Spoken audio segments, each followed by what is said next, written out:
Ésaïe, chapitre 27.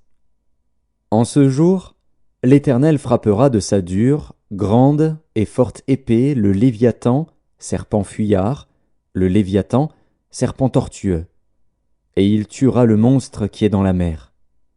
En ce jour-là, chantez un cantique sur la vigne. Moi l'Éternel, j'en suis le gardien, je l'arrose à chaque instant. De peur qu'on ne l'attaque, nuit et jour je la garde. Il n'y a point en moi de colère. Mais si je trouve à combattre des ronces et des épines, je marcherai contre elles, je les consumerai tout ensemble, à moins qu'on ne me prenne pour refuge, qu'on ne fasse la paix avec moi, qu'on ne fasse la paix avec moi.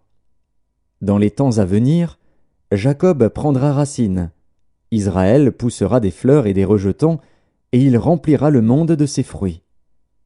L'Éternel l'a-t-il frappé comme il a frappé ceux qui le frappaient? L'a-t-il tué comme il a tué ceux qui le tuaient? C'est avec mesure que tu l'as châtié par l'exil, en l'emportant par le souffle impétueux du vent d'Orient. Ainsi le crime de Jacob a été expié, et voici le fruit du pardon de son péché. L'Éternel a rendu toutes les pierres des autels pareilles à des pierres de chaux réduites en poussière. Les idoles d'Astarté et les statues du soleil ne se relèveront plus. Car la ville forte est solitaire. C'est une demeure délaissée et abandonnée comme le désert.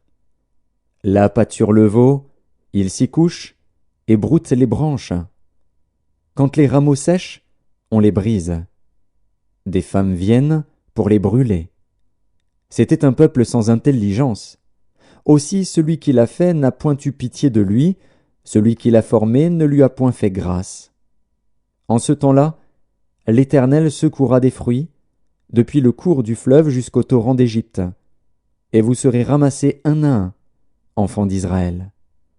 En ce jour, on sonnera de la grande trompette, et alors reviendront ceux qui étaient exilés au pays d'Assyrie ou fugitifs au pays d'Égypte. Et ils se prosterneront devant l'Éternel sur la montagne sainte, à Jérusalem.